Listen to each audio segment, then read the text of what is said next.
Coming up on today's edition of the Art Marketing Podcast, why every artist should take commissions. Specifically, before this episode, you were an artist that did not take commissions. That needs to change, and I'm going to make the case as to why.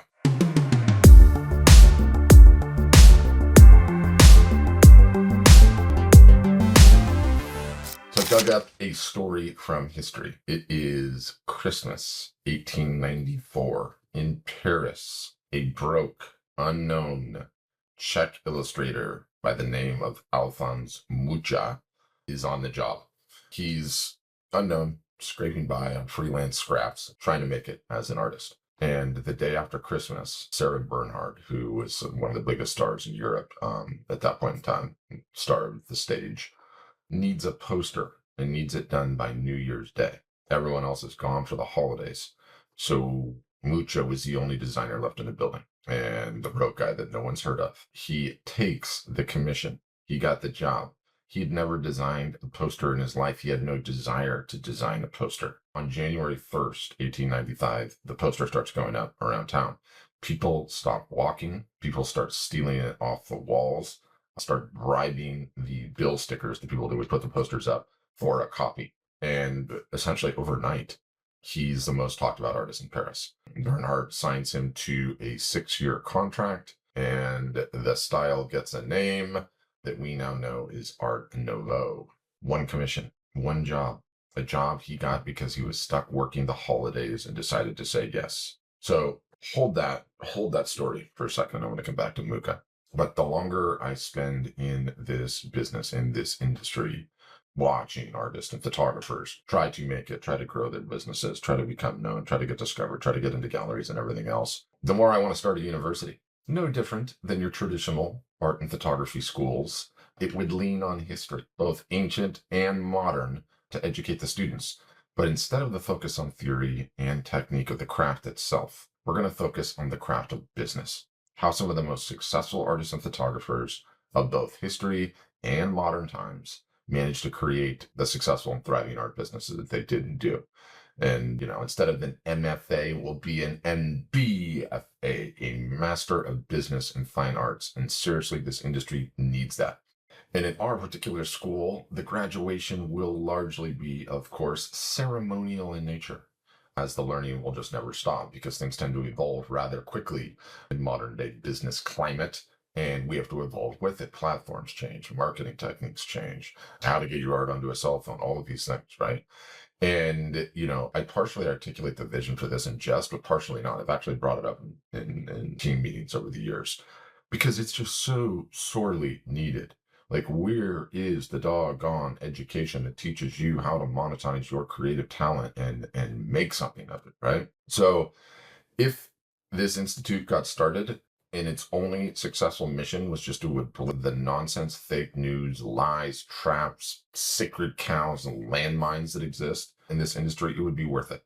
It would be absolutely worth it because there's just so many of these things that we end up hearing over and over and over again over the years, lies that prevent artists from ever taking any positive step forward. And they infuriate me. They need to get destroyed, right? First lie, that you have to have a niche figured out before you can succeed. Oh, Patrick, how's your art career going? Yeah, it's going. Well, if you just figured out a niche, right? It's nonsense. You don't need to have a niche, okay? Mucha didn't have one. A job handed him one. You don't pick your niche. The work reveals it. And just as many artists are crushing it that don't have the niche than the ones that do, right?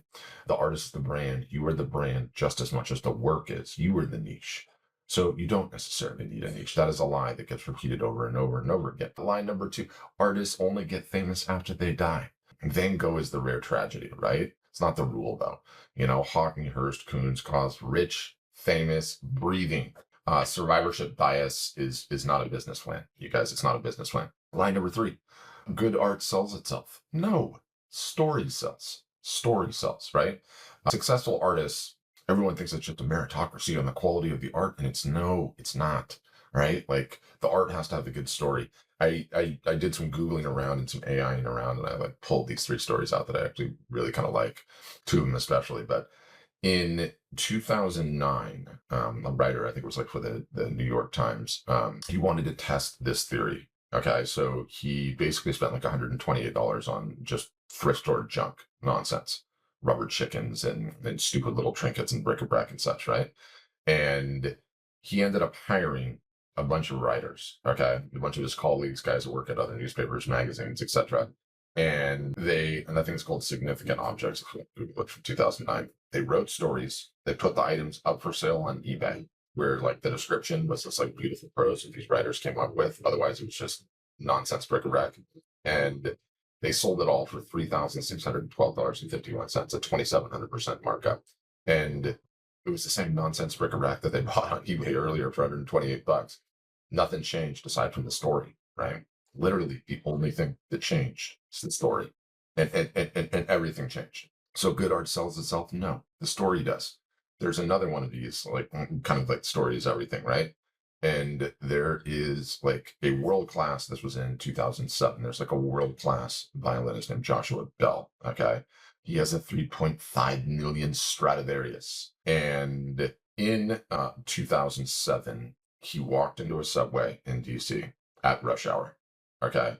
And he played for 43 minutes. And in those 43 minutes, it kind of like someone had like a clicker and tracked. About 1,000 people passed. 7 people stopped, and he earned $32 in tips. The very same guy, okay, Joshua Bell, world class, I guess I called him at the time the greatest violinist, maybe still is, playing with a $3.5 million instrument. We're paying thousands of dollars to go and see this guy play. He shows up in the subway in DC with no story. And no one had the context. The exact same music. He played like the most difficult pieces you could possibly play, right? And nothing. No one even stopped. What changed? It was a context. It was just the story, right? There's a third story, and I think I stole this from a podcast. I think I got it from. Anyway, it's beside the point. And it's a story of this artist called Alice Neal, and she died on welfare in 1984. In 1989, they tried to start selling her art, and she was a somewhat known artist at this point in time, like an American portrait artist, active 1900 to 1984. And shortly after she died, they attempted to sell some of her work for $7,000 to $10,000, and it didn't even sell. It didn't even move at all. Like, oh man, this is terrible. So they went ahead and just mothballed all of her work. Her work just sat sort of dormant. They could not sell it. They could not figure it out. Okay, well, what changed? Certainly wasn't the paintings, but 32 years later, her work was going for $2 to $3 to $4 to $5 million a piece. And what changed in the interim is, one, time evolved, and her work, this like raw portrait stuff, the timing just wasn't right for it, right? But she had like a retrospective, and they had a thing to met for her, which was I think in 2021, called People Come First, and they essentially like rebranded her and recast her as a major American painter. And all of a sudden, this work starts selling again, and again, it's just this notion of story, right? It goes back to the Van Gogh one, like, what changed? Absolutely nothing changed. Like, how did no one stop for that violinist when everyone pays all the money to go and see it, right? Like, how did those stupid bric-a-brac on eBay sell? And it's like story, story, story, story. It's just so important. That was line number 3. Line number 4, never discount your work, right? I've done a ton of research on this over the years, and number one, it's a huge lie. You can discount your work anytime you want for any reason. My strongly held opinion is more work sells at a discount than sells at full price, right? But the notion out there is that and especially like the really high end gallerists, they talk about this all the time, right? Like, your prices can never be discounted. Your prices have to continually go up. The minute your prices start going down, it sends a signal to the market that you're no longer a viable artist. Your career is going to crash and burn. But that's just nonsense. All of that is for like the 0.1% of artists, right?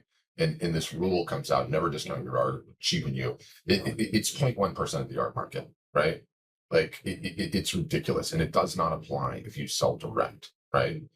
And they publish a ton of stats, and I go back to this economic podcast that I love listening to about like the art market. I'll link it up in the show notes. But the galleries report that like 86% of the people that come in actually do pay full price. 14% take a discount, right?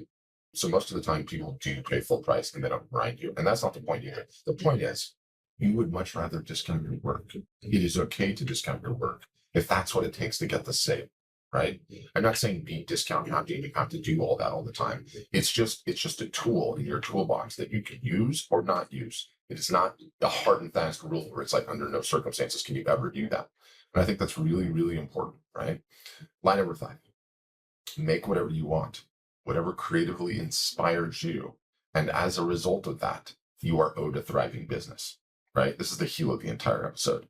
The market does not owe you a living for your self-expression, okay? It just does not. Just because you created something because you felt inspired about it and you showed it to the world, that does not mean that you are going to have a thriving business. That's just not the way that it works. Okay. It goes down to this line between hobbyist and business, right? Which I'm going to expand upon this in just a second. The line number 6, okay, nobody bought the work, so you're a bad artist. It's time to quit. Okay.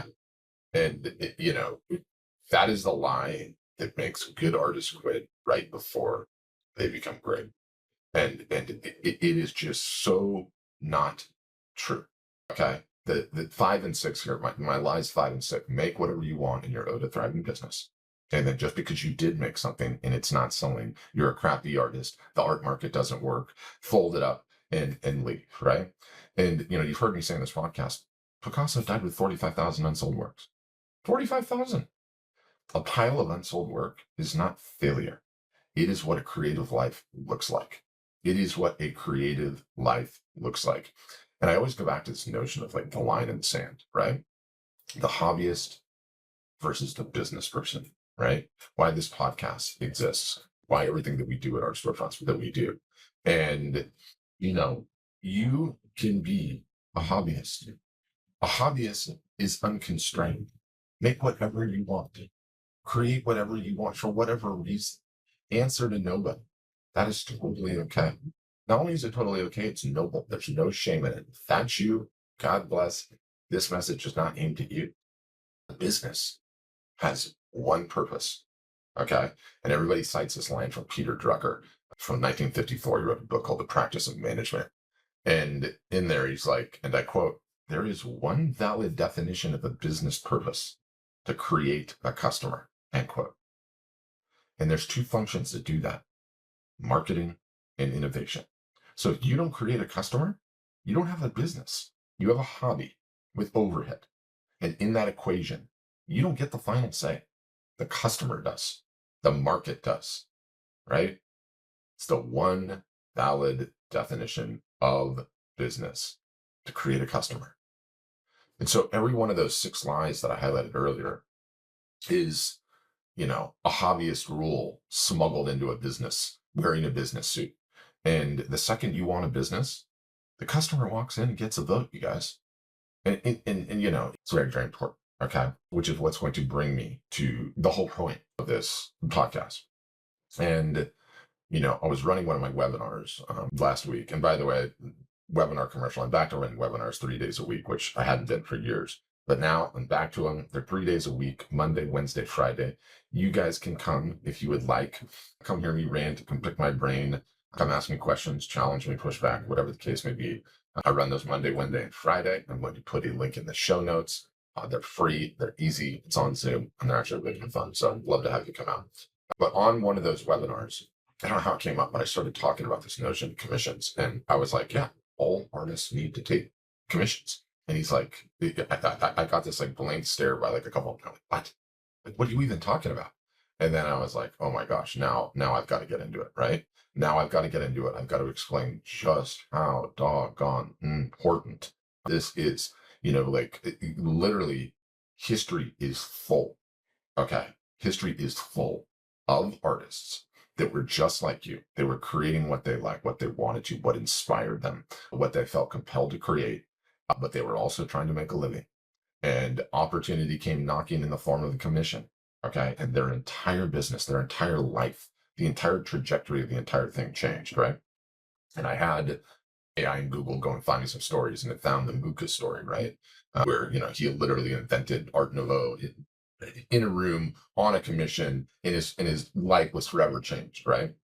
There's a story of George Stubbs, a portrait painter that takes horse commissions, starts to pay the bills, gets obsessed, becomes the greatest horse painter in history, right? Toulouse-Lautrec, a painter in the Moulin Rouge, hires him for his first poster again. Instant fame, dies the master of a form of commission handed him. Dorothea Lange, right? She was comfortable portrait studio until the government commission sends her into the migrant camp. Comes back with Migrant Mother, finds documentary photography, entire life has changed, right? It's like Irving Penn, trained painter, hired by Vogue just to sketch covers, told to shoot one himself.